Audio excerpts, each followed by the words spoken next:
madhouse. Cheers to episode 11. Cheers. Evan, no cheers. Wow. Water. Here's episode 11. I got confused because on my paper I wrote episode 10, and then when he said episode 11, I didn't want to say the wrong thing, so I just didn't say anything. Well, at least you explained it. Water for me today. Gatorade. Long weekend. Wow, I got some Dr. McGillicuddy's left over from the weekend. Nice. Party lives on. Look at Evan carrying the torch for the podcast. So we are recording this episode on Tuesday, March 23rd, 2021. The time is 7:45 p.m. And I don't know about you guys, but the post-weekend of all basketball you want depression really hit hard today. And I feel off. Yeah. Well, I felt off on Monday when I'm sitting at work and there's a basketball game at noon and all my friends are just watching it and I have to sit and do work. So I think it's worse to have it the way it was. Thank you for your service. No problem. Someone has to do it. I hated that the games got moved to Monday, but I actually didn't mind them yesterday. I know probably viewers were down, but there's nothing on. Monday afternoon, what do? You flip on March Madness. Gotta love it. Yeah. For me, it didn't really matter if the games were played Sunday or Monday. It's just every year that first day after the 4 days of basketball, it's just, you're like, what do I do with myself? Like, what happens in the afternoon? What do I watch? What do I do? So I guess we just record a podcast now at this age, and we go from there. So before we get into the actual games, weekly check-ins. I think this is our third episode doing it. How are you guys? How are you, Alex? Tired, groggy, hungover, I think, still. Basically just got blitzed for 3 days on the weekends, so, I'm still recovering. Evan, how's your recovering going? Went pretty well. I would say yesterday I recovered. I would say I'm back to 100%. Those 4 days, Wednesday, Thursday, Friday, Saturday, just run it up. Yeah, so us three were at Michigan State to celebrate St. Patrick's weekend, as we should, rightfully.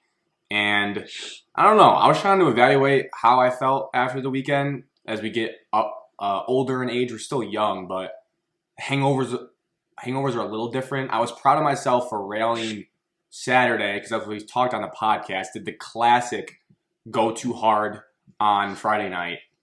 Mainly my fault for adding rum into the mix a little early in drinking games for everyone, like not just myself. Very selfish of me to do that, but if I'm going down with the ship, everyone's going. But rallied Saturday, my observation was that played Beer Die a lot and hadn't played it in a while, and I don't know what it is, but I woke up the next day so sore in my legs, which is such a pathetic, I felt like such a pathetic human being, because I'm thinking, like, what is that from? And I'm like, from Beer Die? Like, what are we doing? It's a strenuous game. Like, why are my calves, feel like they're pulsating from throwing a die in the air and moving around? So that was alarming. And then Sunday was a lot of sleeping, which was also hilarious because all the games were going on. So there was a 3-hour stretch from 7 to 10 where I was napping, and I kept waking up at the last 2 minutes of every big game. I woke up, I had my laptop right next to me in bed. Wake up, roll over. Oh my goodness, Oral Roberts just made a big three. Go to sleep. Wake up. Oh my goodness, Rutgers is choking. Houston's coming back. It was just it was perfect timing where I would just wake up, catch the end of the game, and then go back to sleep.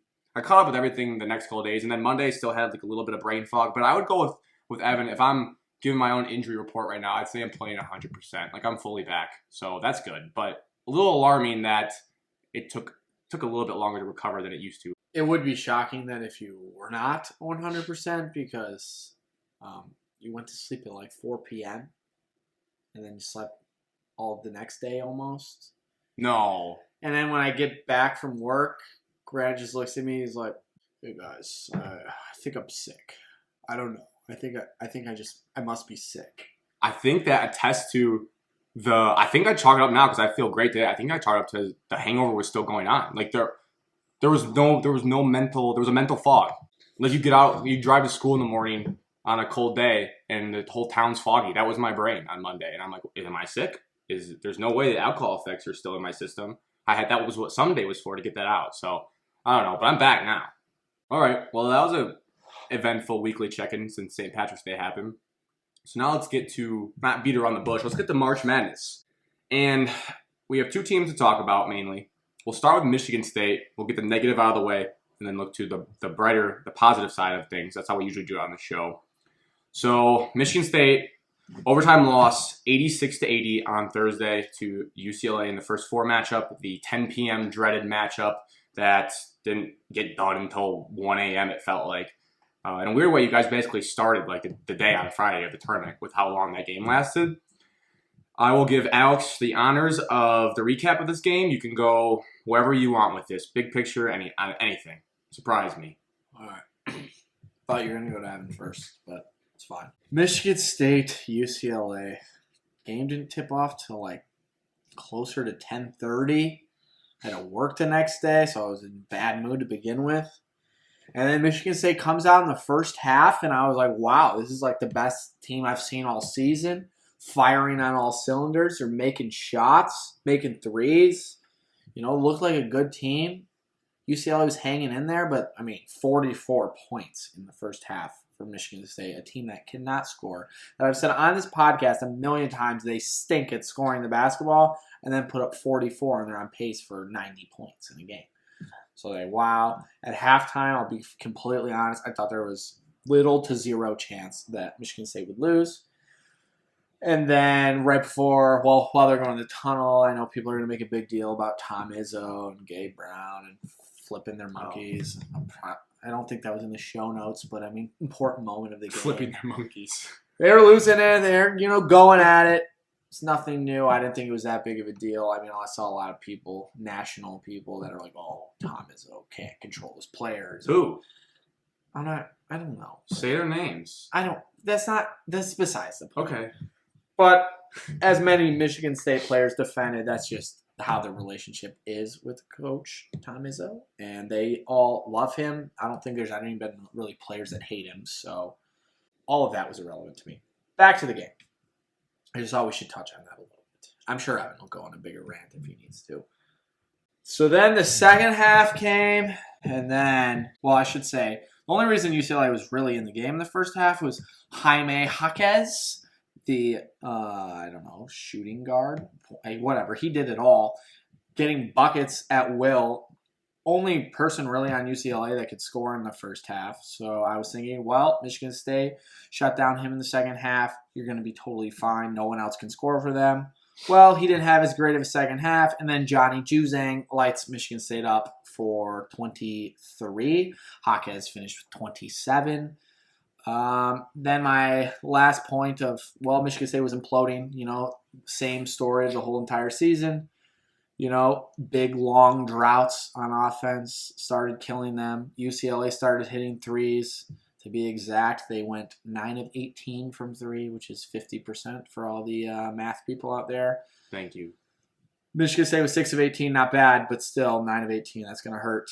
And then down the stretch, it was just, the story of the whole season. Michigan State was imploding. They couldn't score, and UCLA started hitting shots. The biggest moment of the game for me, I think they were up 4 or 5, and or maybe 3. Yeah, they're up 3. UCLA was shooting free throws. Jaquez was shooting free throws. 1-1. Misses the front end. Before the shot, Langford tells Henry to box out the shooter. Henry looked like he didn't know it was a 1-1 and just kind of stands up, looks around, ball, bad bounce, but goes right back to Jaquez. He gets an and one, and then Henry takes one of the worst game-winning attempts I've seen in a while. Just complete air ball to the left.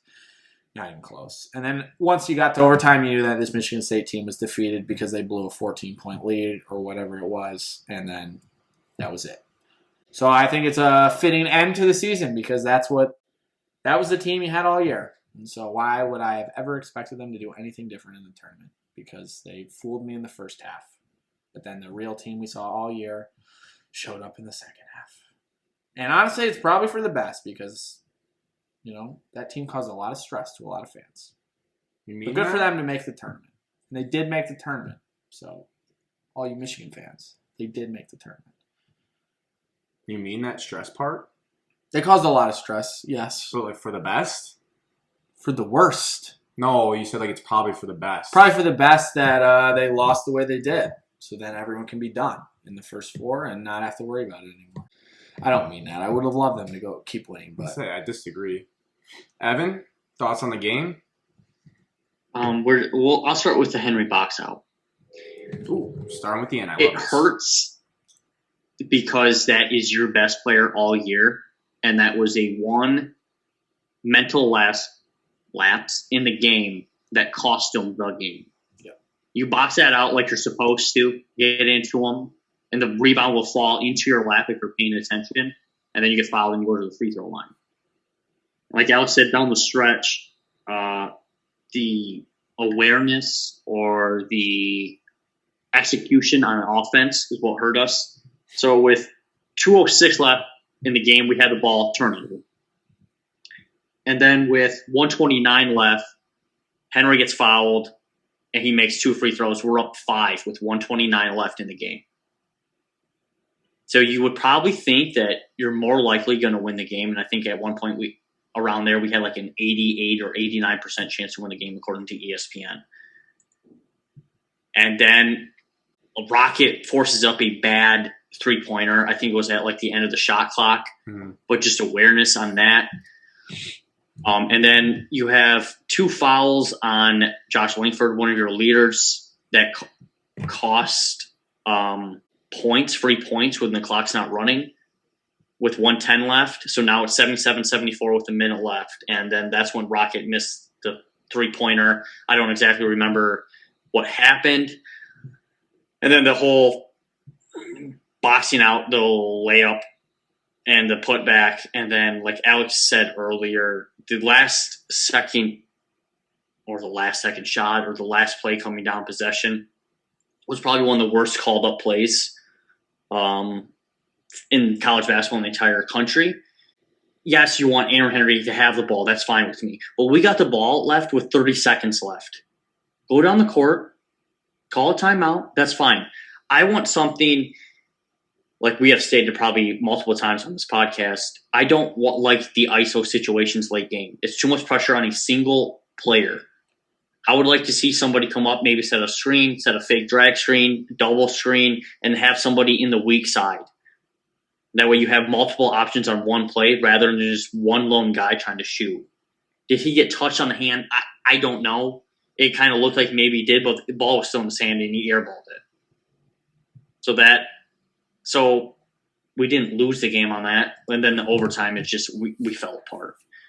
I mean, they made their first 2 shots, and that kind of derailed us. That was towards the end of the game. So now, big picture, the entire game.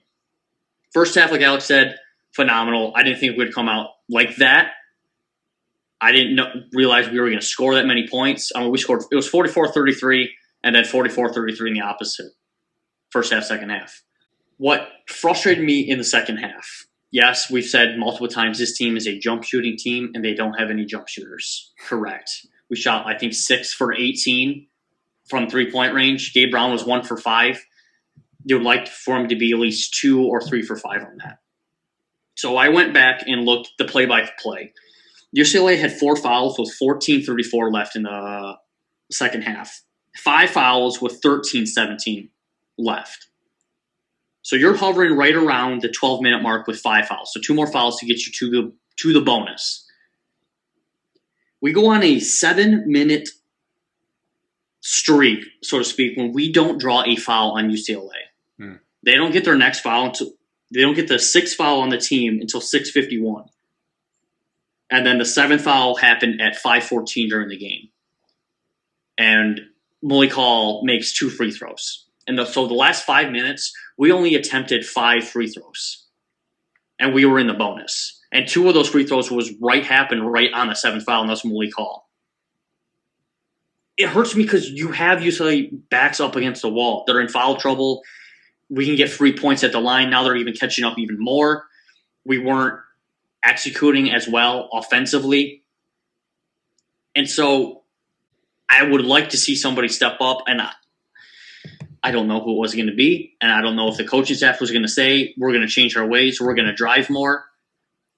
But there was a bunch of stats floated around on Twitter before the game about the keys to success. Like Bingham, we're like 8-1 if Bingham plays like 12 or 15 minutes, like something like that. We're 8-1 when Rocket Watts scores like double-digit points. Didn't do that. And we have like a winning record when Rocket Watts like attempts a free throw. Rocket Watts did not attempt a single free throw in this game, and we scored 80 points. I would like to see him drive more. I don't know if it was UCLA defense or not. It's hard to believe it was because we scored 80 points. I hated going out this way. I would rather lose by 50 points and be like, you know what? We didn't deserve it. But when you had the lead at halftime, you had the late lead, and then especially it pains any Michigan State fan to see how the tournament is shaking out, especially in our bottom half of the bracket. UCLA, winnable game. I'm not saying it was going to be winnable game. And then Alex called the Abilene Christian game, upset at Texas. So the winner of the BYU UCLA game, UCLA faced Abilene Christian and dismantled them yesterday. Yeah. I mean, it's a frustrating way to go. I'm interested to see what you say, Grant, about like the X and O's in the games, and then we'll touch on the future of this program.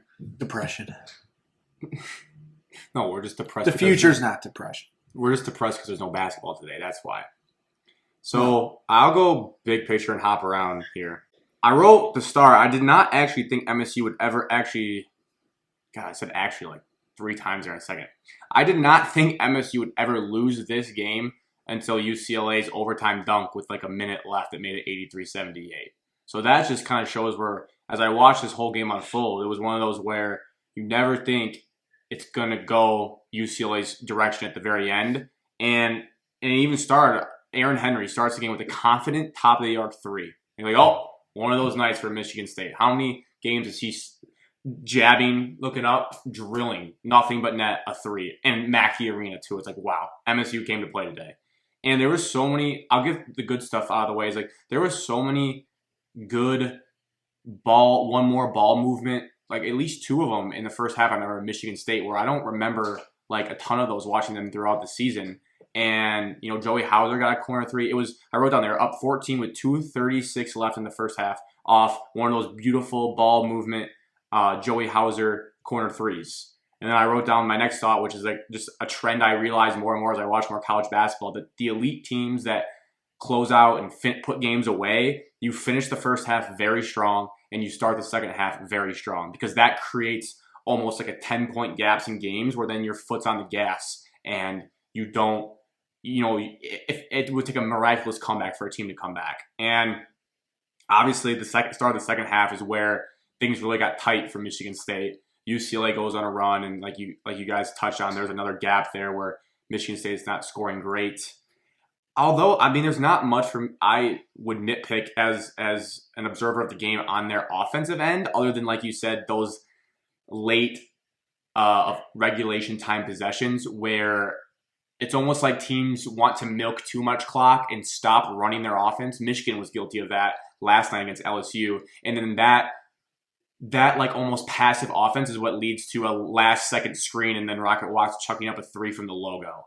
And then again, it's almost like teams get nervous and are worried about turnovers, so they just decide Aaron's going to go ISO on the wing and we're just going to let him go to work, when you could run a ball screen, like Evan said, and just have a chance. Or if anything, if you're Aaron Henry, just drive to the rim, and if you're going to get called for a charge, so be it. But you're going to go to the rim, you're going to force the refs to do something in that situation. My biggest questions about this game are on the defensive end of the ball. Watching it back today, just the extended highlights, is that you can notice a switch at some points in the game where Aaron Henry started being assigned to Jaquez more. In my opinion, it happened a little bit too late. And then there was also times, like I wrote down, like at some point in that game, whether it be midway through the first half or at halftime, because obviously, like Alex said, Jaquez was the first half kryptonite. Juzang was more of the second half kryptonite for the most part. Aaron Henry, every single possession down the floor when you had a chance to set your defense, should have been assigned to one of those players. And even at times in the second half, he was just standing out on the wing with number 1, Jules Bernard, who did not have a good game. Or one time he was just standing there with Tiger Campbell. Another time with 34, David Singleton. Like, those guys were doing nothing in the game offensively, and he is by far your best player. And it's a noticeable gap as your best player. Like, he had to have been vocal. There had to have been serious communication that he needs to be on one of those 2 guys at all points of the game. once we reached a certain point where we knew those were the only two guys hurting them. And then that kind of goes into, it just seemed like there was an alarming amount of miscommunication on screens. And that was actually, what led to the halftime thing, which doesn't even really matter. It doesn't have anything to do with the game, essentially. But Rocket seemed to be in the middle of a lot. In the second half, there was more pointing and discussion on screens where there was just miscommunication. And I wrote down a timestamp with 8:37 to go in the second half. I will probably put the clip in, but there's one trail man coming up the floor for UCLA, and it's between Aaron Henry and Joey Hauser of who's to guard him and then who has the ball, which is Hawkes has the ball. And they're just staying hip to hip at the top of the key and not discussing whose man is whose. And Hawkes just drives by both, misses a layup, grabs his other guy, gets the rebound because Langford assumed Hawkes was going to make it because why would he miss a wide open layup? Grabs it, passes to Hawkes, and they all get stuck behind him, and then Hawkes just drills a corner three to cut it to either tied or down two. And it's like that right there is just I cannot believe that lack of communication. Why isn't Aaron Henry saying, Joey, Jaime Hawkes has been doing very well offensively against Joey Hauser all night. I am going to take him, and you just take this trail man. And there's no way with 9 minutes left in the game that he's just blowing by both for a layup that misses and then gets a three. With that being said, there was obviously some bad luck, I would say, for Michigan State too. Another time stab, that same player, number 1, Jules Bernard, who was, I think he's a decent offensive player, so I think that's why they had Aaron Henry on him to start the game at some points, but he didn't have a good game, and that's when you just got to make an adjustment. He made an and one, though, with at the under 4. That was probably the luckiest shot I've ever seen. He's just driving, 2 guys go up, and he's falling and just goes like this with his left hand, and it hits the rim like NBA 2K and rolls in. And I think that made it either a 1 possession or almost tied it. And that really, because I think you guys are actually up 6 at that point, and it made it a 1 possession game. That's just a massive play that you don't bank on happening. And then Evan talked about it, one of another Rocket Watts mystery. With a minute left, ball gets swung to him, and he does the classic, isn't sure if he should go one more to Langford in the corner. He has it, thinks about it, pump fakes, freezes the defender, and he rises up for a shot. If it's me, I would sleep better at night with Langford taking that three-pointer because Langford has proven this year to make big shots and big moments. He did it against Michigan. Langford also made a massive three at one. I think it made it 58-52.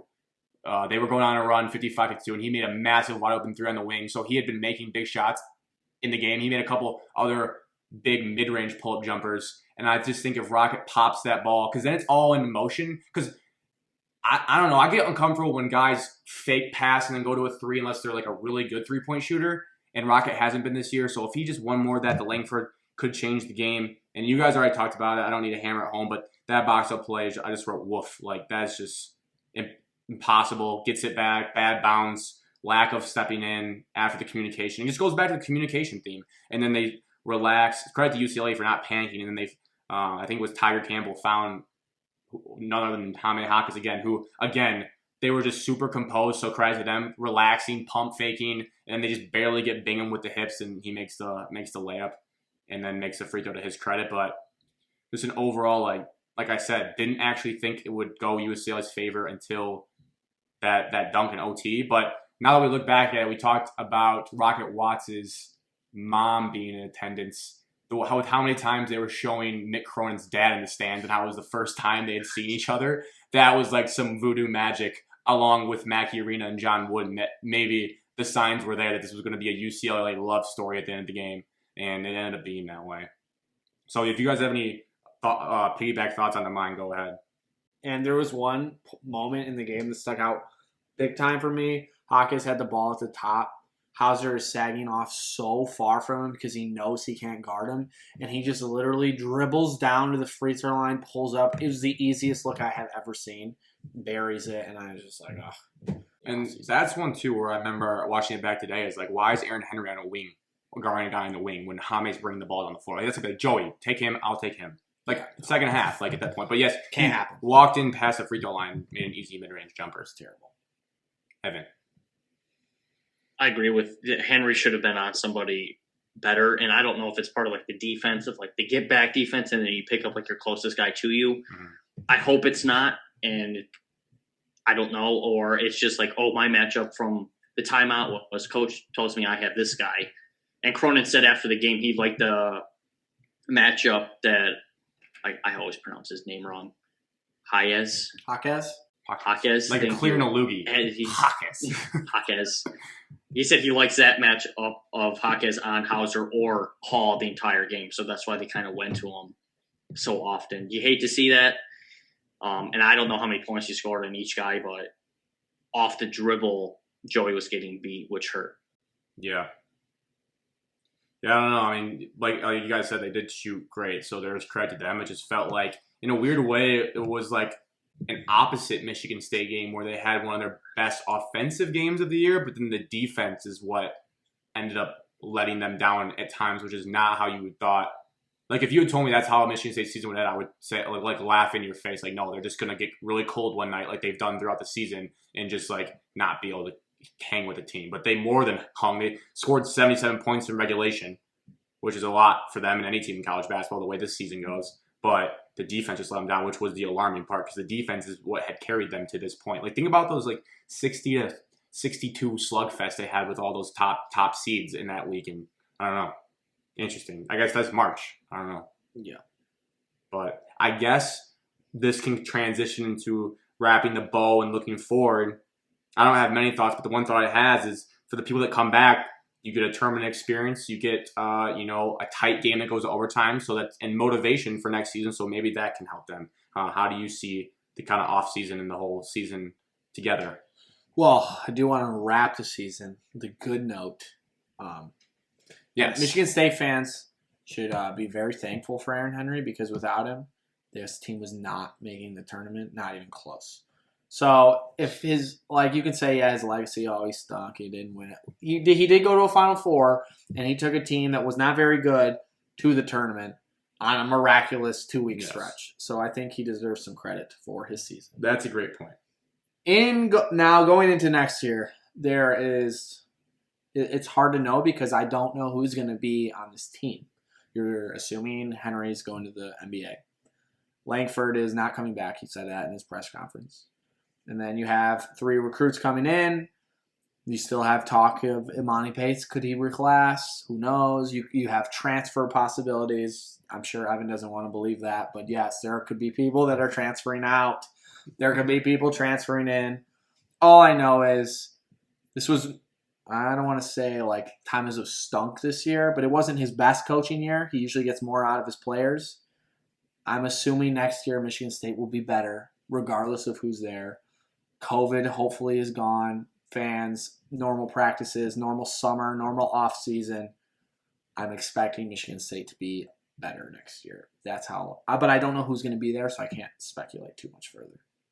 I'll speculate. Yeah.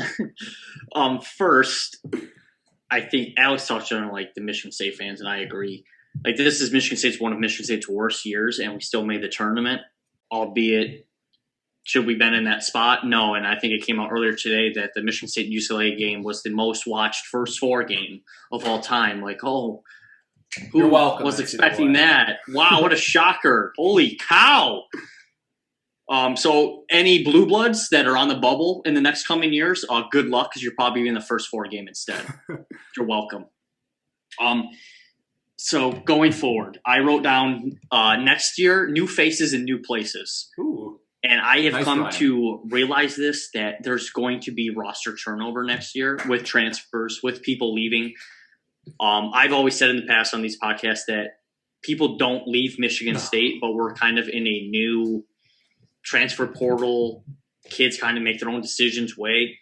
And with the recent, speculation or news or reports that Michigan State has drawn interest to some of these new kids that are in the transfer portal, it kind of hints at that some people are leaving. And my friend Jason today FaceTimed me. He said, "Yo, did you see Gabe Brown?" And I said, "What about Gabe Brown?" He's like, "No, he's transferring." And I said, "What are you talking about?"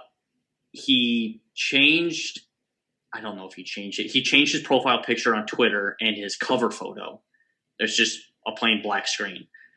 And then his Instagram, I don't know how many posts were previously, but now he only has 5 posts, and none of them are related to Michigan State basketball over the past couple of years. The only post related to Michigan State basketball is him signing to Michigan State when he was in high school.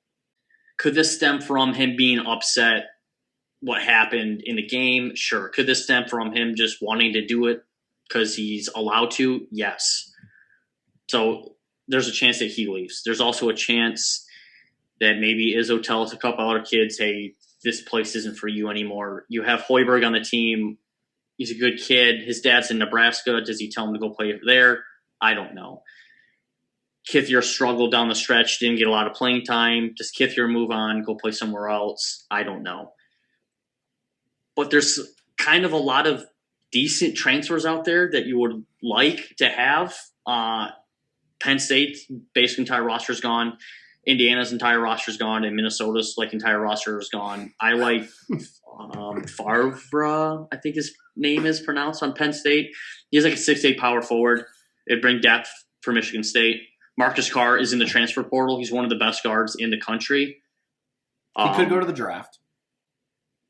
He could, but why would you enter your name into the transfer portal if you're going to the draft? That's how I see it. Today that's just his backup plan if he doesn't get into the pros.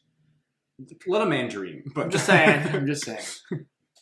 Do I think we're going to get him? No, because we're bringing in – Alex said we're bringing in 3 kids. We're bringing in 4 kids with Keon Coleman as a walk-on. Oh, right. Forgot about I almost said 4 recruits, but I forgot. Sorry, Keon. How could you? That guy drops quadruple doubles.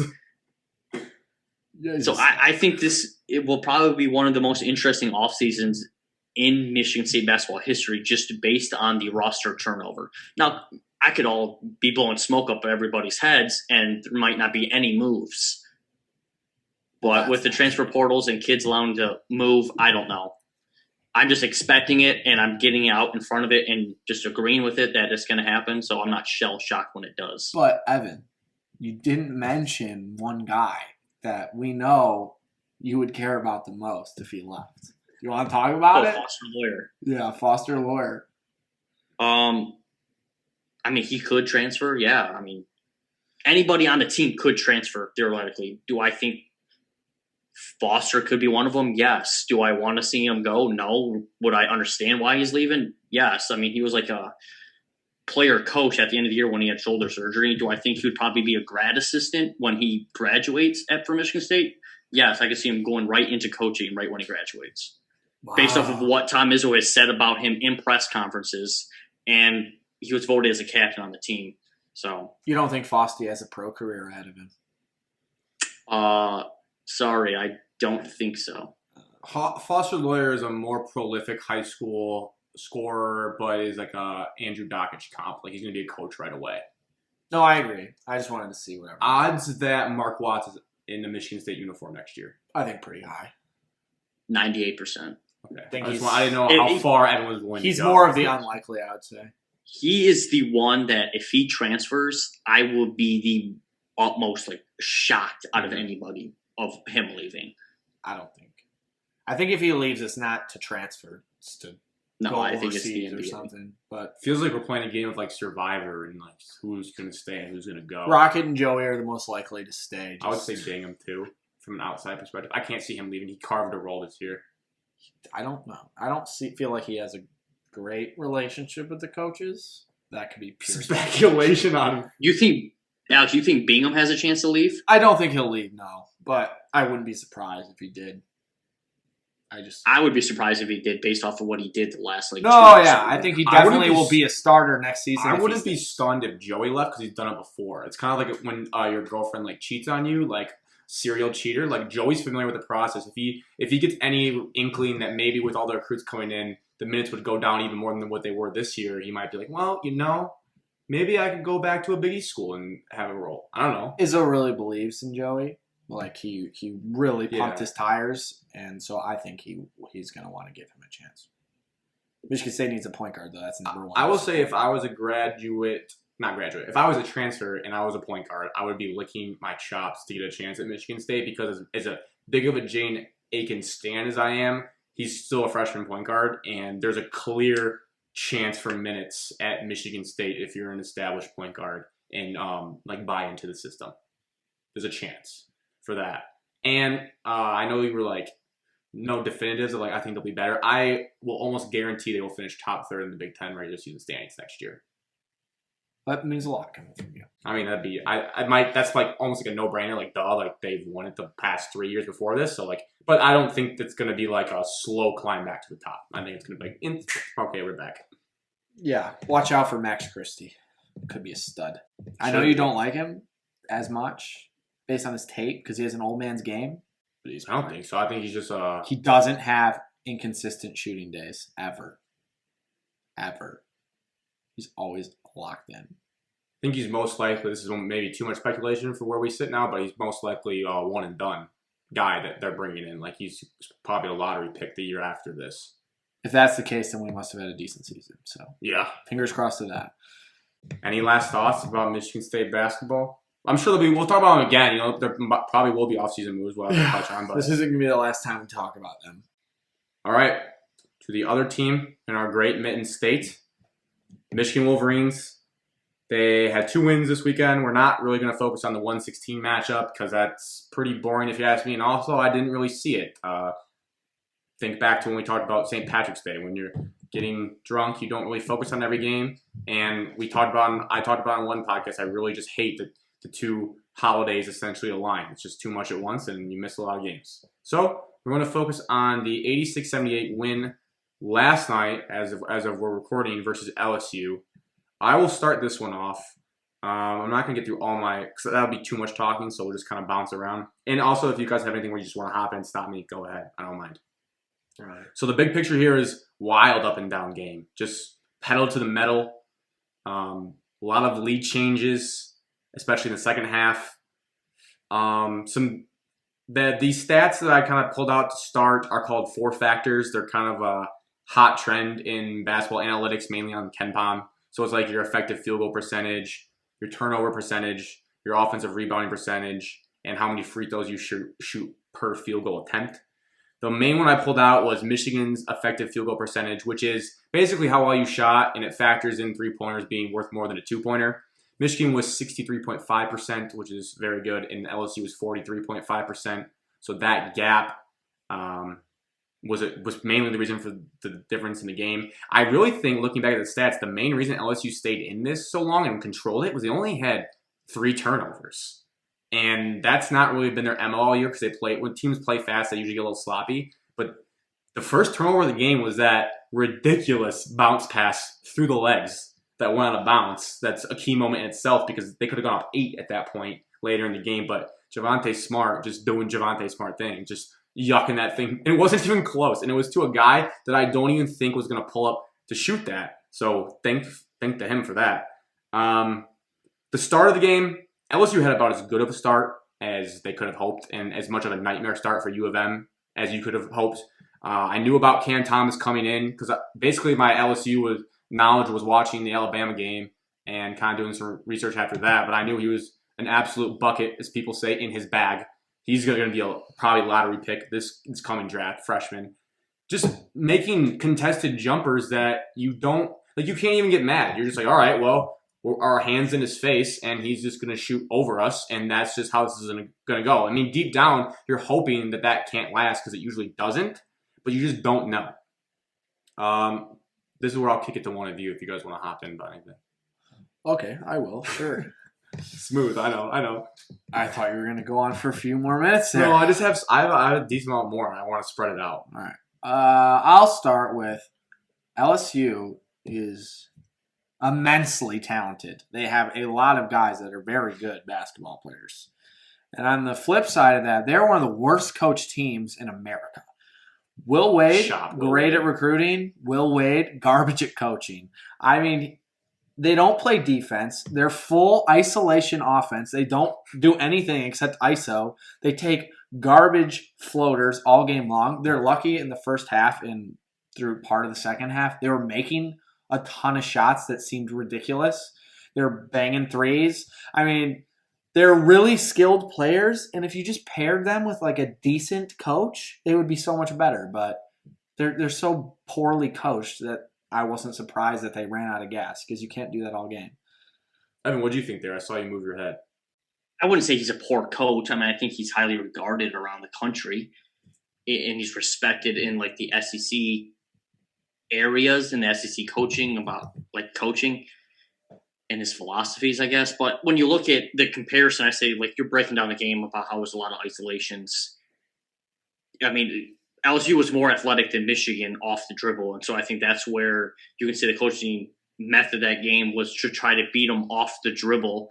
You have to get Dickinson away from the basket. That way you have a lane to drive, so it's going to look a lot dysfunctional at times. That's more of like an NBA style. And plus, you're only doing the scouting report one day off compared to like a week or like 4 days off during like the regular season. So, like you said, they were, jacking up a lot of shots. They shot 70 times during the game, and a lot of them down the stretch were these dribble penetration, drive by, and then this, I don't know, like half floater, half jump shot, like 4 feet from the rim, and you at some point you're just like, either take an extra dribble or stop and shoot the ball because it's not working. There was at one point key in the game, Michigan went on a long run. I think it was right around like the 10-minute mark in the second half, and I feel like that's where they got like the momentum back, because at that point there's kind of a back and forth. Like Grant said, we have a friend that texted us about how bad the refs were. I think it was they were bad, but I don't think it was like bad towards one side. I think they were kind of even in like in the calling. There were this whole charge or block calls are kind of inconsistent, and I feel like at most of the time they're calling a charge when they shouldn't be. As a Michigan State fan, Shawnee Brown stepped out of bounds and the refs closed his eyes. Was it going to change the game? Probably not. But at that point, I think LSU was up 4 or was up 2. And so, if that's a turnover, does LSU score down that possession, go up 2 possessions? I don't know. But it's just a small thing that you can nitpick during the game. As a Michigan fan, Shawnee Brown also stepped out of bounds, and he did not get fouled, and they just smacked the ball. So there was a clear miss on both situations, and I was screaming ball don't lie the whole game at calls I didn't like for LSU because Watford kept missing free throws after phantom foul calls, but the ball lied in everyone's face on those 2 free throws by Shawnee Brown because he made both. So that 3 went out the window, but I'm not complaining.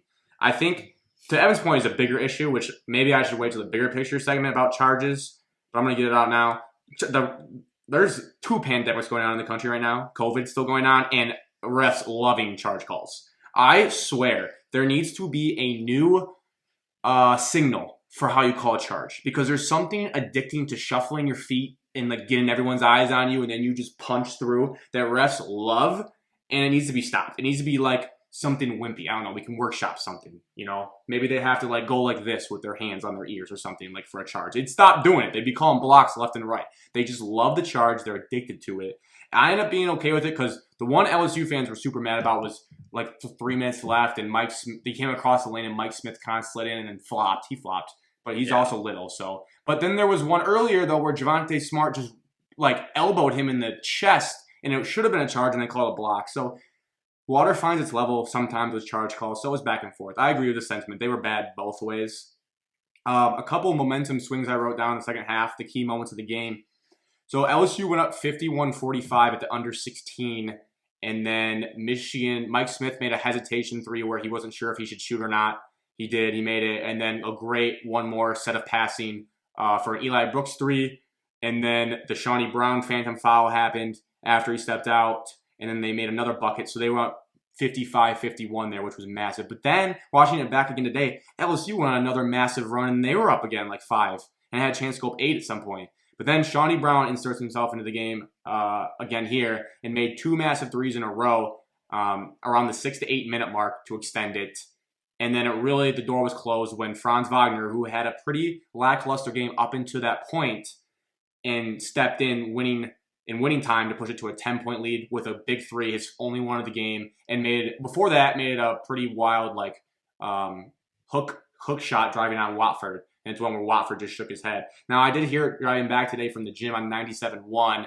I won't throw out names under the bus. It was the 6 p.m. hours, so you can go with that, which Bojo. No, it wasn't him. It was his partner. Rieger. He was saying that giving Juwan Howard credit for pulling Franz out of the game because he wasn't playing well. Well, that's just not what happened. That's revisionist history. Franz was going to stay in. He just picked up his third foul with like 12 minutes left. So he was the classic, like, I'm going to pull you out now. And then he came back in later. Maybe he sat him a little bit longer, but Juwan wasn't yanking Franz Wagner out of the game like in that situation. It's because he picked up his third. Like, that's why. And then he came back in. That's why Dickinson had to go out because he was following guys, slapping him on the elbow at half court, picking up 4 fouls like a dingus. But he had a double-double, a dingus. But doesn't that fit Hunter Dickinson well? It's kind of a dingus. Shout out Davis. I don't even, yeah. So he had a double-double, 12 and 10. Kawhi, I know Alex said during the game, I can't believe he has a double-double. It's wild. But he got the rebounds we needed. I know, I said it. Shooting as a team, box score-wise, 67% from 2, 40% from 3, and 80% from the free throw line. You really cannot ask for much more there.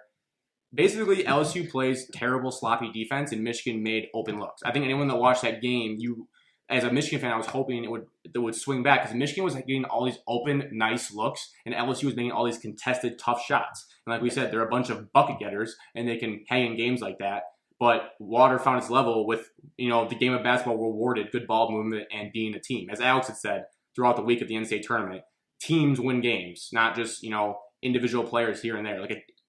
Especially as the tournament moves on. If you're a good team and you play good team basketball, things happen. And the biggest stat here that shows that is LSU had 8 assists on 27 field goals, and Michigan had 22 assists on 28 field goals. Just tells you right there who's moving the ball and who's not. Individual performance-wise, Eli, Brooks, I don't have much to say. I mean, he's the guy I trust the most on Michigan's team right now, which is crazy considering when he hurt his ankle, didn't even know how long he'd be out. He just got right back on it, and he is making shots confidently. He's pump faking with the extra dribble, then drilling the 3. I mean, he's just playing great basketball. And he also played great at the point guard position, which we'll get to a little bit later in a second for the negatives of Michigan going forward. Shaundi explodes for 21. This is the same guy who scored 3 points against Ohio State and 0 against Texas Southern. So 3 points in his last 2 games, and he shows up and drops 21. I think that's his career high for Michigan. It has to be, because I can't remember him getting to 20. Because we talked about, with Livers gone, there's not many guys that can get you 20 on this team, and we just found out there's 2 that I didn't really expect to get 20 for us that did so. And I think a big key with Shaundi Brown to keep an eye on going forward is if he makes that first shot of the game, it just seems to get the confidence going, and if he misses, it might spiral. So let's just keep hoping for Michigan's sake he makes those first shots. The negatives here, my last point here about the game, the negatives is Mike Smith is a risk factor against taller teams. He had a great game against Texas Southern. I think he had 5 points. He made some decent plays, had 4 turnovers, some bad turnovers. He had to travel that almost made me want to throw up in my mouth when they were down, when we were up 6. And then you're just like, oh my gosh, is LSU going to bang a 3 with 35 seconds left and we have a ball game on our hands? They were up 10, and he tried to throw a pass across to the wing, just got pick 6. It's like, those turnovers cannot happen. So that's interesting going forward, which we'll touch on with the FSU preview. But your guys' last thoughts, do you have any about the LSU-Michigan game? Thought Eli Brooks stepped up in a big way. I think he deserves a shout-out. I agree. I thought Wagner played, you said it kind of nicely, I thought he played pretty bad, like in general until the end. I thought he played awful. And then last thought on the game was, I don't understand why Michigan's whole team didn't go with the Fab 5 look. Only like 3 of them did it. I thought they should have all done that. I mean, if you're gonna go with that tribute, you might as well all do it instead of, like 3 of you. And it just looks goofy when you got 4 guys with white shoes, 3 with yellow, and then the rest have the black. The black signature. shoes are so ugly. Oh, it is. But if you're gonna do it, you should all do it. And your coach was on that team, so give him some respect. He should. You touched on the box score a little bit, and LSU's like Watford played 35 of the 40 minutes, and he was, like you said, terrible from the free throw line. He was 3 for 8. Ew. And LSU still shot 78% from the free throw line, so he was a liability from the free throw line. I guess I've always touched on like how depth it plays a role in the tournament, and you have like Michigan played 8 guys, but 2 of them only got 9 minutes. And I'm pretty sure the only reason they got 9 minutes was because of foul trouble. Because you look at your starters, Johns with 27 minutes, Dickinson 31, Wagner with 33, Brooks with 32, Smith with 32, and then Shawnee Brown came off the bench and scored 27. Are you going to get the production out of every single one of those guys every single game? I don't know. Is somebody else going to have to step up in bigger games? I believe so, but I think other teams provide a different matchup for different players. And it just happened that game, Brooks and Shawnee Brown were the guys that needed to step up, and they did. Yep. Yeah, and I guess the depth discussion, too, if you look at the box score there, LSU's not deep, and they did not want to play their guys as much as they had to. So it kind of balanced. It was a net neutral for Michigan. It didn't bite them because LSU doesn't have guys off the bench either. And a big factor, I guess, should shout out Brandon Johns, played a decent game, started the game with a bucket. Then he had a block, so he asserted himself defensively as well. Terrence Williams was all right. He turned it over, but then made a great cut, a basketball team play, and we found him for a layup, so that's nice. One thing, and last thing too, a big X's and O's factor was because the defensive matchups were so messed up for Michigan, and again, on the same side as LSU, it was a really crazy X's and O's basketball game of who's going to guard who, because Watford is their biggest player at 6'9", and he's like skinny, like Cade Cunningham. So they ended up putting him on Dickinson, and to his credit, he played pretty well on Dickinson. He had a couple blocks on him. But then in the same token, Juwan decided to move Dickinson off of the person he was guarding, their guy named Hyatt, who's like basically their just defensive player. He doesn't score because they didn't want him to have to guard the three-point line. And they said, you know what, let's switch him to Watford midway towards the end of the first half. And then that's when Michigan kind of closed the half pretty strong because credit to Dickinson, he played well on Watford, who wasn't shooting well, and he kind of negated Watford bullying people down low when he drove, because Watford drove right through Franz's chest several times in the first half. So it was a great defensive switch by Coach Howard to put Dickinson on him, and it ended up being okay. So that's good. Let's preview the Sweet 16. We did a little bit in our brackets. So I'll start us off here. I wrote down Florida State tail of the tape, and this kind of leads in great because I haven't kind of touched on concerns Michigan fans should have going into this game. Florida State's starting five is 6'4", 6'5", 6'6", 6'8", and 7'1", and they're all over like 210 pounds. Like the minimum's 210 pounds. Versus Michigan's, if they start the same five, which I imagine they will, and then just make adjustments, 5'11", 6'1", 6'8", 6'9", 7'1". And Mike Smith and Eli Brooks are both 185 pounds. So you can see where you'd be a little bit nervous there, especially how Mike Smith played against LSU. If I were a gambling person, I would bet we would see the lineup for the most minutes of the game would be Eli Brooks, Sean D. Brown, Franz, Brandon Johns, and Hunter Dickinson. Because I'm not sure. You can throw Mike Smith in maybe when Florida State subs a lot. I haven't touched on that in the bracket preview. They go deep. They play like at least 10 guys solid minutes. So maybe when guys come off the bench, Mike Smith can be in more and get the offense going. I will say he does have a decent matchup in this game, like where you can kind of put him defensively on their 6'4" point guard who scores 5 points a game. He's just kind of like runs the offense guy. So maybe you can hide him on that guy. You can't really have him switching on ball screens, though. He's going to have to fight through stuff if they get him in the pick and roll because you're not switching on to the 6'5", 6'6", 6'8" guys that are all over 200 pounds. What do you know about Florida State overall? Balanced team, I would say. Conference numbers. They shot 40% from three-point range, so that's very good. They were first in the ACC. Now, keep this in mind, the ACC was down this year, but they're still a good team. So is the Big Ten. Okay, a little tease for the big picture stuff. They have 18 fouls per game, so that's quite a few, and 14 turnovers per game. And they've had games where they've had 20-plus turnovers. So I wrote good shooting team, turnover-prone, elite at offensive rebounding, great offensive rebounding numbers, as you can see by that height. They're good at getting to the free throw line and also fouling, and they have a pretty elite defense. So where that matches up interesting with Michigan, FSU is prone to fouling. FSU is prone to turnovers. But Michigan is almost near last in the country at forcing turnovers. So that might be good for Florida State. Or it might work in Michigan's favor where they get more because, you know, they don't cause a lot. And a lot of teams in the Big Ten, like Iowa, don't turn over. So you're not forcing turnovers against them. Now, Florida State gets to the line often, free throws. But Michigan is great at not fouling historically and this season overall. The stats bear out. I know sometimes it feels not that way when Hunter Dickinson is slapping people at half court, like I keep saying. But they usually can keep people off the free throw line. Also, Florida State is susceptible to giving up offensive rebounds. So maybe they're not as disciplined on the defensive glass. To me, how I see this is Florida State is similar to LSU. They are lengthy. They want to go fast. They're near the same in tempo as LSU, but overall they're a more disciplined basketball team.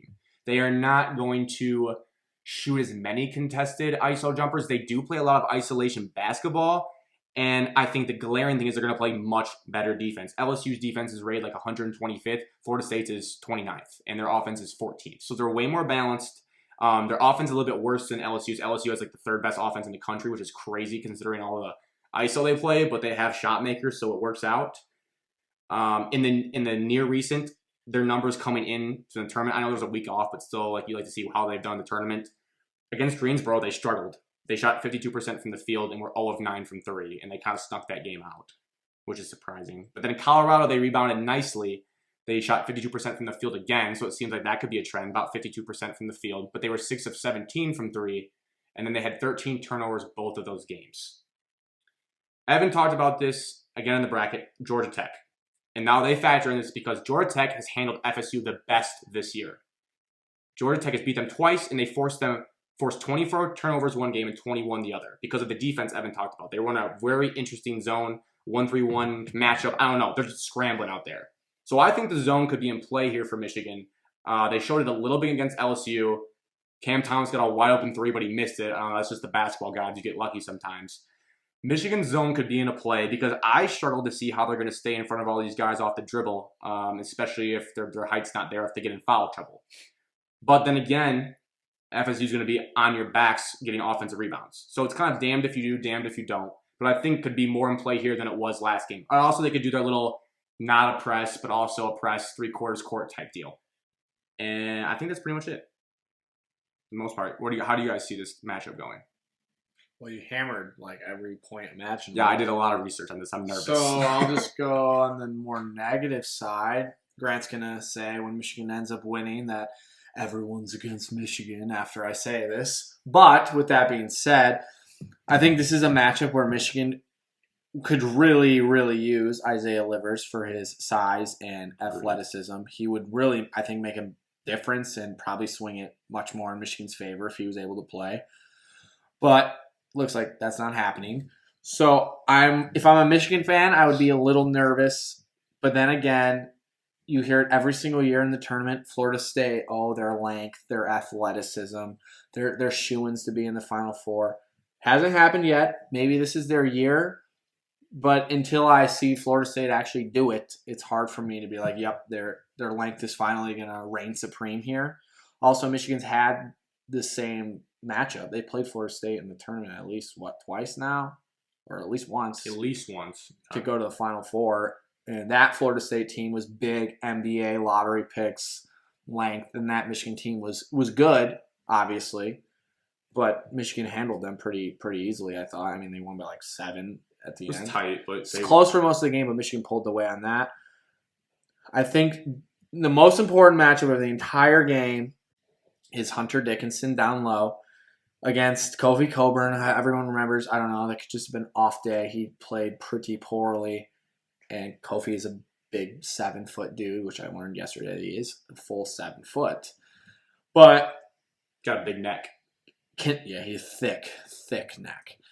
Dickinson, if he can establish a rhythm and get going early and score pretty easily, I think Michigan will have a good shot, especially if Florida State has to start collapsing on him in the post and getting wide open looks because he's a good passer. But I think if Dickinson struggles, Michigan as a whole is going to struggle. So it'll be interesting, I guess, to see what happens. Coach Cadmus. So some little Ken Palm ratings for you, Grant. Ooh. Florida State is 17th overall, 14th offensively, and 40th defensively, while Michigan, on the other hand, is 3rd overall, 8th offensively, 9th defensively. Michigan's 18th in the country in average defensive rebounds per game, while Florida State is shooting 38.3% behind the field, which is 17th best in the country. Florida State beat UNC Greensboro 64-54, low-scoring game, and then they beat Colorado 71-53, kind of handedly. They pulled away in the second half. I think for Michigan to win, I think they got to muck this game up. I think it's got to be like a low-scoring, like a 60-50 game.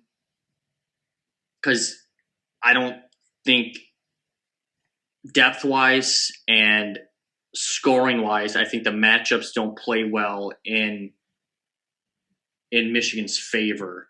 And Florida State plays better defense than LSU. And so you're not going to get like the easier baskets, I would say. LSU doesn't have like a rim protector where Florida State probably has 2 or 3 of them. So I think they need to go through Dickinson, like Alex said. But I like sometimes watching the LSU, it's like get the ball to Dickinson. It kind of looked like, and then that's all they tried to do was like they would pass it to the corner, pass it to the wing.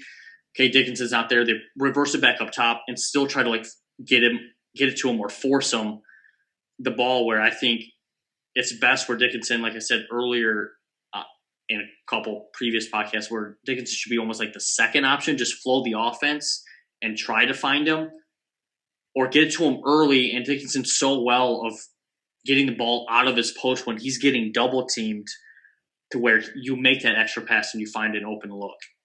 I think Michigan has a chance of winning, yes. Do I like the chances? No.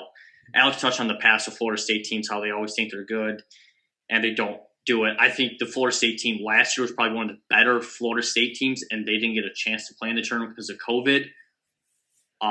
This year's team, I don't think it's as good, but they have some quality NBA players on their team. They have a 7-footer starting, MJ Walker. He's like the leading scorer. He only averages 12 points per game. But during the ACC tournament, they said he had offers to play at Clemson and Michigan for football. And he's a 6'5", just a freak athlete. And then they have, I think he was the 6th man of the year in the ACC, an NBA player, Scotty Barnes. He's kind of like their do-it-their-all. He's like a 6'7" point forward. Yeah, he's gross. Like, good. Like, he also wears really high socks, so you'll see him right away. Yeah, he's a great player. This matchup doesn't bode well, but, I mean, Michigan's playing well right now. I mean, yeah, they lost to Ohio State, but I feel like coming off that LSU win, they kind of got some momentum. LSU's probably better than Colorado, who Florida State played. I mean, I don't like the betting matchups if I would have to pick. I mean, I would probably pick Florida State personally. Just a little bias there. I think that's all I have to touch on it. I think like it'll show the true balance of Michigan's team if they win this game because it's going to have to be defense. I don't see them getting above 75 points in this game. Like that would be a ton if they scored 75. So they proved with LSU that their offense can win them a game, a track meet, so to say. This is going to be a classic muck it up, rock fight game. And yes, Michigan's defense is ranked better than Florida State's on the year, but obviously a lot of those numbers come with Isaiah Livers. I really think that Eli Brooks will have to be great as the point guard. I hope Mike Smith proves me wrong. I just don't see how he fits into this game that much, which stinks. I mean, Cam Thomas was blocking his shots, and these guys are taller than him and bigger. So, but maybe he'll be quick. Maybe he can get around them and cause create assists. For Dickinson specifically, LSU instant double team Dickinson, and it led to all of Michigan's one more threes. He's great at kicking the ball out to the corner, then they one more to the wing, then one more again. I don't think that's going to happen here with Florida State. I think they're going to let I'm looking at, he's 7'1" as well. His name's like Balsa Koprivic, and he's 15 pounds lighter than Howard Dickinson, but he's just going to play a man up, I believe. So Dickinson's going to have to be in his bag. You're going to have 20 points from Franz Wagner, I would say, because you can't just rely on Shandy going for another 21. Although it'd be awesome if he did. I guess one thing that'll make me sleep better at night going into the game is I just don't trust Leonard Hamilton as a coach. He's kind of like the darling this year a little bit to make the Final Four because he's never made one. So, I mean, obviously great for a coach to get his Final Four because he has done impressive things at Florida State. But I just remember in the Elite Eight game they played, he kind of just like fizzled down the stretch and didn't coach the game well. And so I think that's an advantage of Michigan. I know Juwan's not super experienced at all, like first tournament run, and it's been okay so far. But I don't think they have a distinct coaching advantage going into this game. It's just kind of like they're going to let their guys play against us. They're, like I said, a little bit more disciplined overall. But if Michigan can get them to turn the ball over around 13 to 15 times and keep possessions on their end, they're going to have a good chance to win the game. So, and I'd also like to extend this welcome to all Big Ten teams across the country, all their fans, to join the Big Ten wagon for the rest of this year attached to Michigan. It's okay. You can tell me privately if you want to join or not. Looking at you guys, you can tell me privately. You don't have to say it on the air. But everyone's welcome to join. We can ride this Big Ten train to, I guess I was going to say the Final Four destination, but we're just still in Indianapolis. So I guess it'll be Indianapolis. So yeah. Any fans out there can join Grant's so-called Big Ten movement. The Big Ten bracket boys. I will absolutely be not joining. Come on. No, thank you. No. It's a no for me. Okay. Respectfully. All right. You can tell me off air. Still no. Speaking of the Big Ten, they had a blow-up in the NCAA tournament. And I just talked forever about Florida State. So I want to kick it to Alex for your big picture NCAA tournament thoughts as we get ready for the Sweet 16 here. Big picture NCAA tournament. Meta. When I pushed through on Texas Tech, didn't even matter because they didn't even get to that game. Evans pushed through on Oklahoma State, looks miserable. Should have used our push-throughs on something completely different, like Abilene It's Christian. just as bad as yours. Yeah, I said they were both bad. But granted, if Texas Tech would have beat Arkansas, they would have played Oral Roberts, and then I would have felt great about that push-through. Maybe. So, I also predicted Abilene Christian. Not going to pat myself on the back, but I did say that was a good chance of that. Did you put it in your own personal bracket? It's Fraud. All right. Well, anyways, back to the big picture. I did not know that. That is... I had it. You do feel like a fraud right now. I did change it to the morning of the first day because I was so mad that Michigan State had lost. So I changed it because I didn't want UCLA to advance. You were on tilt. So I just immediately changed it, and I wanted to make UCLA's road impossible. So that was on me. But back to the big picture thoughts. We've talked poorly about Illinois and Iowa multiple times. Yeah. Especially Evan's favorite coach, Fran. And Maryland. And Maryland's coach, Mark Turgeon. And even Brad Underwood. And it just shows, what wins in the NCAA tournament most times is coaching. Yes. And those coaches, stink. Say what you want, but I think Evan definitely has some strong thoughts that, no, those coaches stink at coaching. Iowa hasn't been in the Sweet 16 in a billion years. Illinois hasn't been in the Sweet 16 in a billion years. I'm not surprised at all. Mark Turgeon, I guess he can have a little pass. He played an absolute wagon in Alabama, but he stinks too. But if any of them want to hire me to join their staff as a volunteer assistant, I would gladly take it. Yes, love you guys. Absolutely. I'll help you guys out. And then my last main point about the big picture, I see Evans has a rant incoming, so I'm not going to touch that point. I was going to, but I'm not going to. I'll just go to a different one.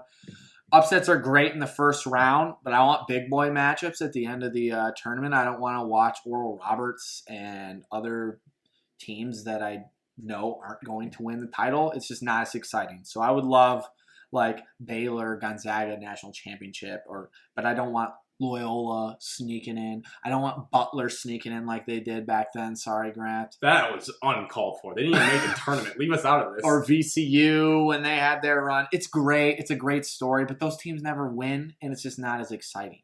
So I hope the big boy matchups come through into the Elite Eight and Final Four. To you, Evan, with your big, giant rant incoming. Good. So, the notion around, Twitter and sports media the past couple of days is the whole notion of the Big Ten and how overrated we are. In fairness, do I think we're overrated? No. And I've stated this multiple times. The NCAA tournament is all about matchups. Was Oregon a 7th seed? Probably deserving. Iowa just doesn't play defense, and we said that multiple times. Fran McCafferty is overrated, never won a big game. Get out of here. I saw a great tweet about him. It's time to install a defense, Fran. I think it's been long enough. I wish I was a reporter in the press conference when Luke Garza was just his final words in the press conference. I just wanted to be a reporter and be like, Luca, did you actually think you're going to the national championship when your team doesn't play defense? Thoughts? No. Oh, okay. So the notion going on the Big Ten is that the Big Ten Conference is overrated. And we had 9 teams in it, and now only 1 stands in Grant's team in Michigan. In fairness, I said it's all about matchups. Now, I believe there's a stat going around there that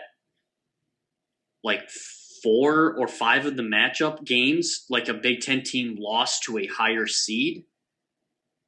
So, in fairness, I think it's okay. Now, there's a couple of teams that have no right and losing. We touched on Iowa. Purdue losing to North Texas. Ohio State losing to Oral Roberts. You could say Illinois because they were the 1 seed, and a lot of people in the country were projecting them to win the national championship based off how well they played. Not me. But in fairness, Loyola Chicago shouldn't be an 8 seed. They're more of like a 5 or 6 seed. And then Rutgers, they blew it down the stretch, but they were a 10 seed. They lost to Houston. I mean, good for them. Nobody really cares about Rutgers. Sure. And then, but this is my biggest gripe, is how people say, why do you not cheer for the Big Ten? Why are you not cheering for them to win? I went through an entire season of hating on these teams, wanting nothing to do with them, want nothing to do with their programs. I hope they all lose. And then for some reason, during the tournament, everybody's like, oh, cheer for the Big Ten. It makes us look bad. Guess what? There's only one team in the Big Ten that I cheer for, and it's Michigan State. They lost to UCLA. Everyone else, I don't care. I really don't care. I want them, like I said in our group chat, to burn in a dumpster fire. I don't care if we're good. I don't care if we've made it. I don't care if we haven't won a national championship since 2000. Shout out Michigan State. I really don't understand this whole nationwide phenomenon of how you're supposed to cheer for your conference. I don't get it. And in fairness, since 2000, the Big Ten is tied with the ACC in Final Four appearances, and Michigan State owns 46% of those. So is the Big Ten really that bad? Michigan has the most NCAA tournament wins since 2013 with 20. Is the Big Ten really that bad?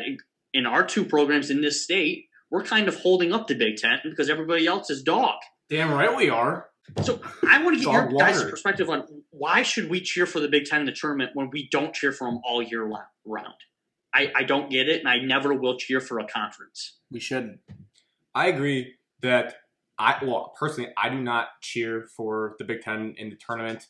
I will say the only devil's advocate, and I'm not even saying that I agree with this. I'm just saying when you go, if you ever talk to people outside of Big Tens, I know talking to sports fans where I was out in New York for a little bit, you have SEC, Big 12 country, ACC.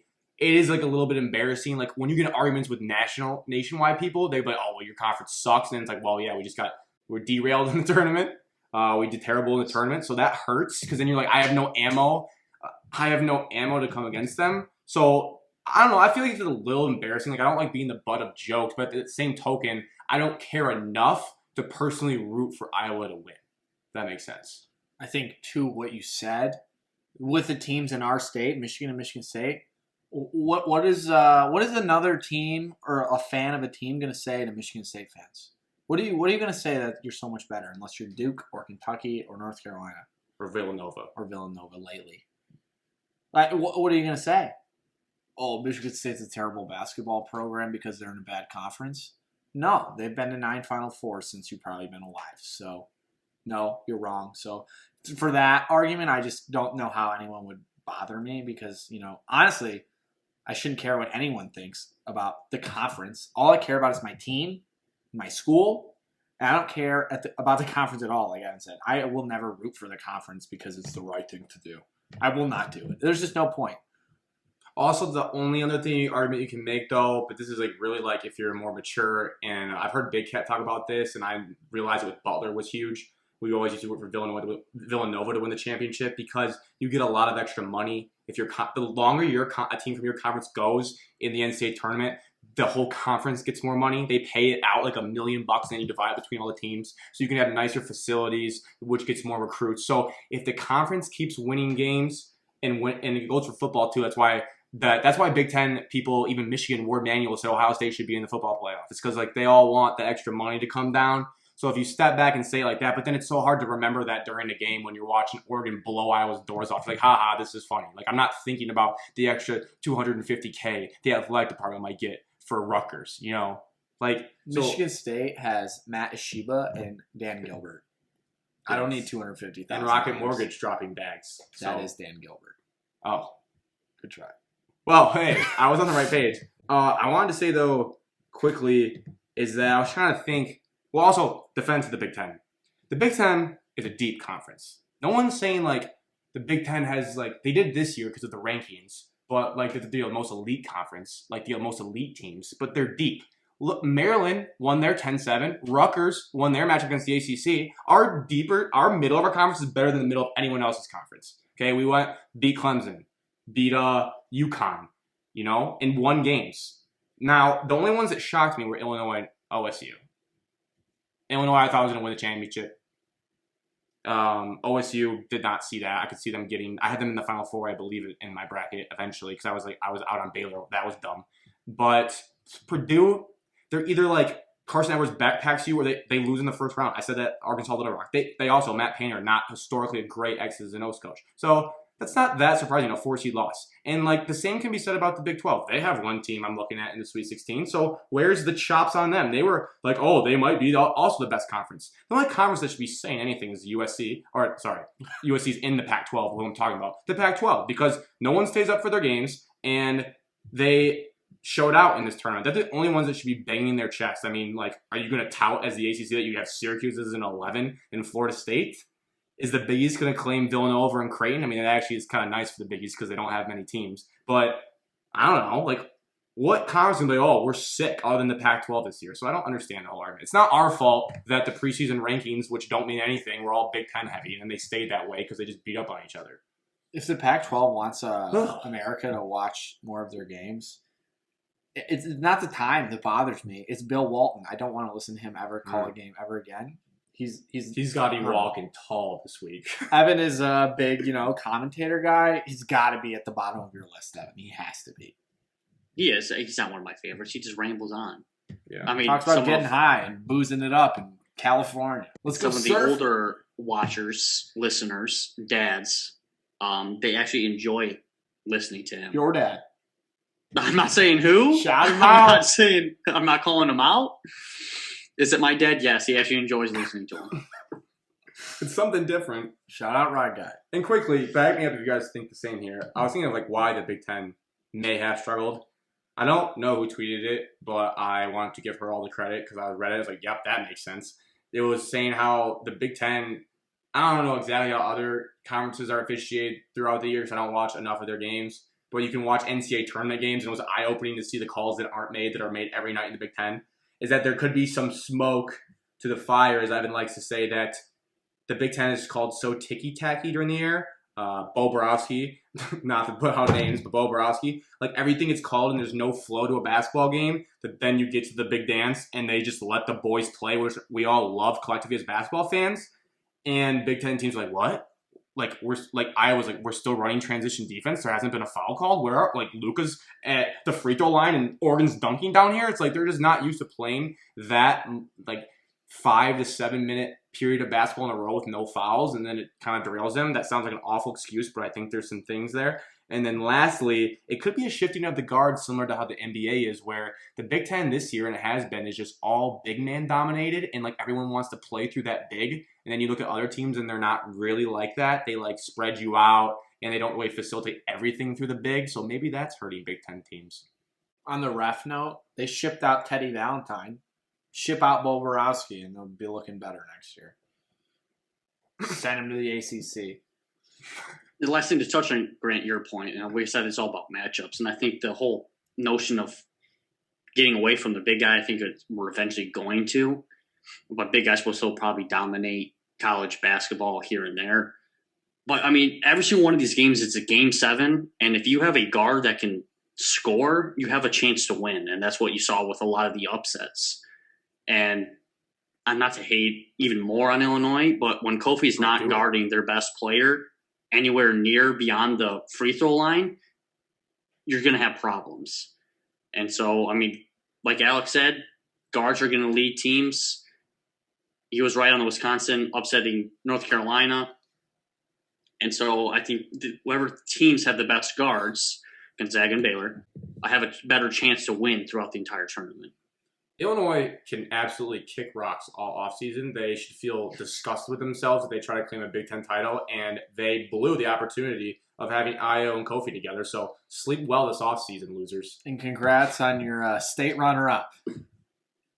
What does that mean? Oh, Chicago. Yeah, imagine getting dusted by Cameron Quetwick. Didn't win the Big Ten and didn't win your state championship either. Losers. Well, tournament, but that doesn't count. The last thing on the Big Ten, playing their conference tournament dead last.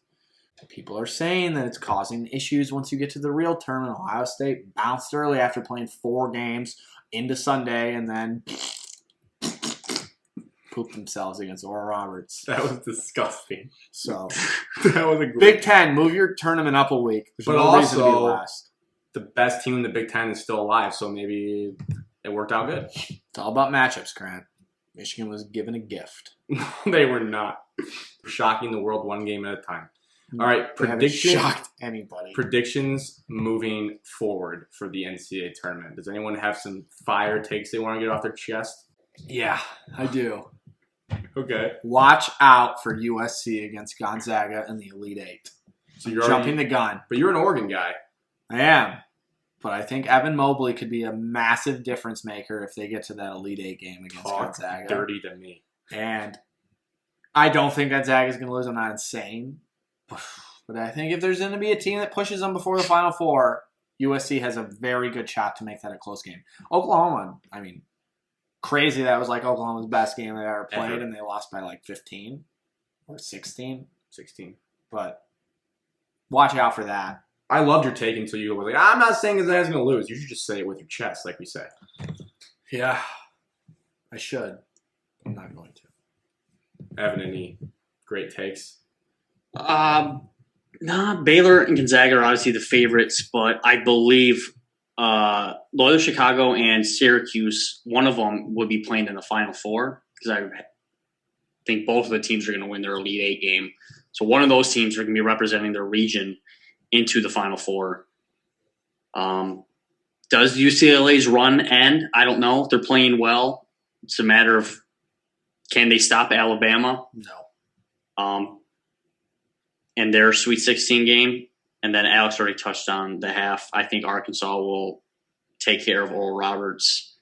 By a lot. So Alex doesn't want Loyola Chicago in the Final Four, but I think they might be one of the teams in the Final Four. Oh, no. From that region, it's completely different. I don't need Houston because I don't think they're very good. So I picked Syracuse to the Elite Eight. I thought Illinois would get there. So Syracuse or Loyola, I would agree, are coming out of that. The only thing about Syracuse I'd warn is like they've been shooting banana lands from 3-point range, like 50%, like Buddy Boeheim specifically. That's what they do in the tournament. So It's just what they do. no, I mean if water finds its level, that should be my favorite phrase. I should make a T-shirt of that. But like if it does, and Houston can muck it up, they could win that game. Houston shouldn't. I think even Houston play. will. I think Houston will win that game. That bottom of the bracket though makes you want to throw up. Like I don't want to watch either of those games. It's disgusting. It's gross. Illinois blew that. I do love watching Loyola's pretty basketball, but I have no interest in watching Oregon State. Arkansas Baylor could be a rock fight that Baylor could lose. I don't expect it because Baylor is just a bunch of guys that are going to come for your throats. So I think they'll be fine. Way too tough for Villanova. Alabama will run through UCLA. USC Oregon should be great. Like you guys said, it's Gonzaga's Baylor's world, and we're just living in it and along for the ride. And I do agree with the bottom bracket probably being an 8 or higher seed. So I don't know. There's too many. This was actually the highest average remaining seed. It was like 5.88. So if you add them all up and divide, it's 5.88 is the average seed remaining, and that's the highest of all time. And as we sit here and look at the bracket, there is a lot of disgusting Sweet 16 matchups, which you try to avoid because you like to have the big boys playing beautiful basketball. And now we have a bunch of muck-up games with teams that will probably regress over the week. Like, if you're telling me Oregon State's going to stay red hot, then I'll call you a liar. I Well, don't see it. you probably didn't think they were going to stay red hot and beat a bad basketball team in Oklahoma State because they only have one guy that's decent on their team. No, I had Tennessee winning their first 2 games, and now I'm also a clown for that because they looked atrocious.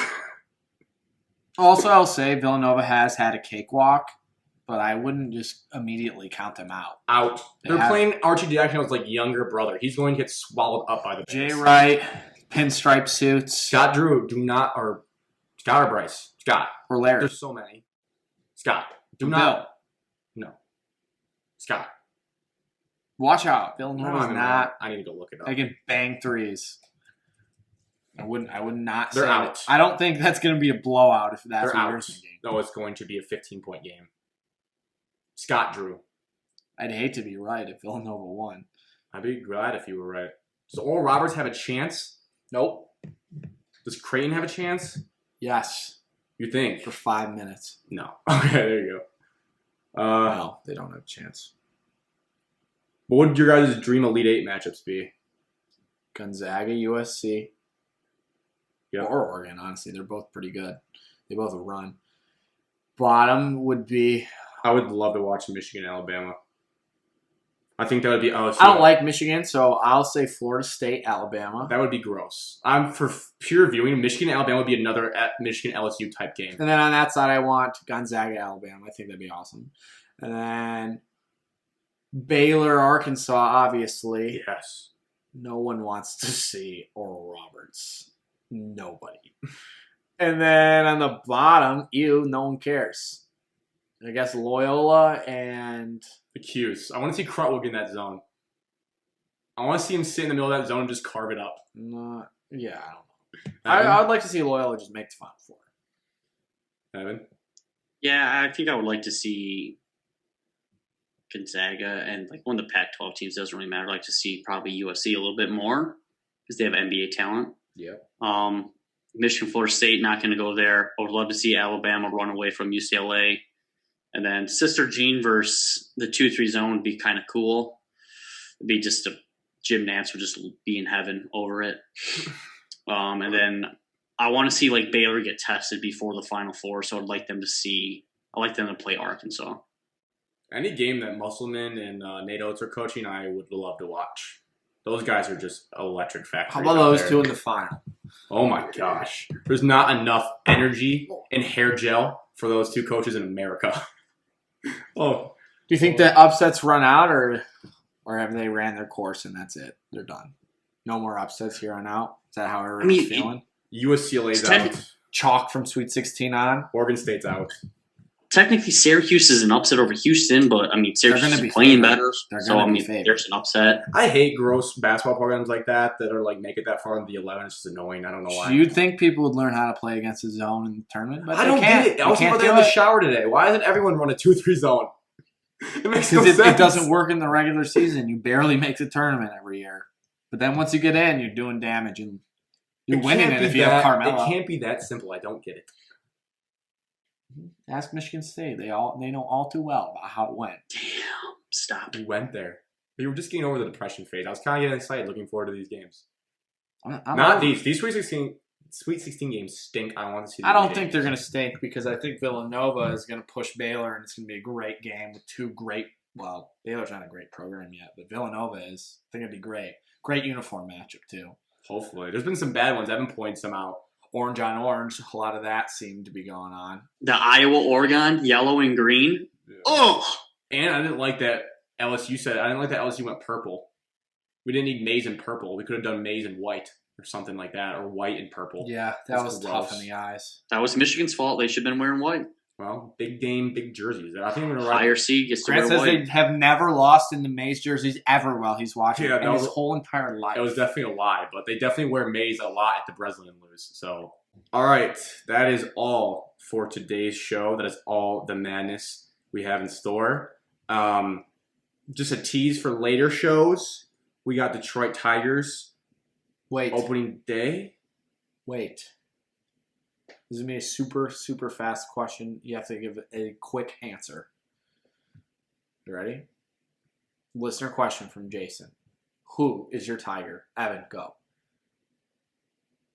Who's my all-time Tiger? No, who's your current Tiger? My all-time Tiger. This is going to be quick, Alex. I'll pass. Go on to somebody else. Yeah, you did say that.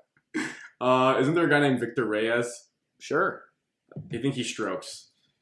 I'll go Torkelson. That was disgusting. Wait, didn't you say all-time or this year? Current, Evan. Current. Oh. Actually, I'm going Casey Mize. Because he's the face of Detroit. Yeah, and so is Spencer Torkelson after he hits 50 dingers this year. Wait, guys, I'm changing mine. To Tarek Skubal. Victor Reyes may not make the main roster. He's struggling this spring. Good, love to see it. Okay, I like this guy as a catcher. I like catchers a lot. Grayson Griner. He's going to be the backup catcher potentially. That's my Tiger. He's terrible. No, I'm just kidding. He's actually decent. He's got a great name too. Grayson Griner. Yeah, I'm going to change it a million times this year, but Spencer Torkelson until he starts the season in Toledo. Are they even doing He's that? going to. Yeah, they're doing it. It takes They push back the season to 10 May. years to But get to the major Torkelson leagues. Unless you're is Bryce the Harper. number one pick, number one. Yes. Yeah, I mean he's ready. Swings a big stick. He's out of old. Arizona He went to State. college. Yeah, Sun Devils. He All parties. right. That is all. He's not going to get moved up so the Tigers can hold on to their options. There's a big whole thing about players not getting moved up so clubs can hold on to their multiple-year options. Which we will cover in the opening day, and when we tease our opening day probably next episode, because that is all for today's show. We've done a lot of college basketball the last 2 weeks, so don't worry though. We will round it out with some NBA trade deadline stuff with the Pistons. Lions have been making free agency moves that we are collecting our thoughts on. Tigers opening mock draft. The draft is coming fast. Detroit Tigers opening day is coming soon. We should probably talk about their roster a little bit, do our research there. But other than that, as always, follow our social accounts. Twitter, Instagram, and Facebook are all at Shot of MS. TikTok is at Shot of Michigan Sports. Please follow us on there. We'd greatly appreciate it. And feel free to interact with likes or comments.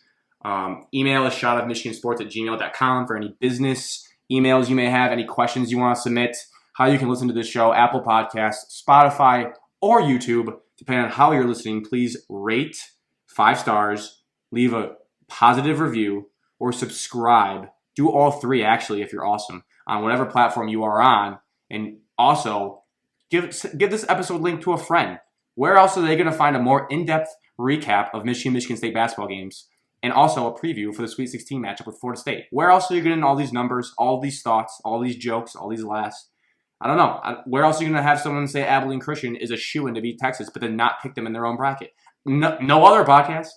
And lastly, as always, I did tell people to bet on them. submit any questions you want answered to the show, as it makes it more interactive for all of us. With that being said, cheers to close out episode 11. To another week of dancing. To opening day in 9 days. I'll drink to that. Evan, what's your cheers? Don't have one. Michigan State spring football kicked off today. Cheers! Talk comment.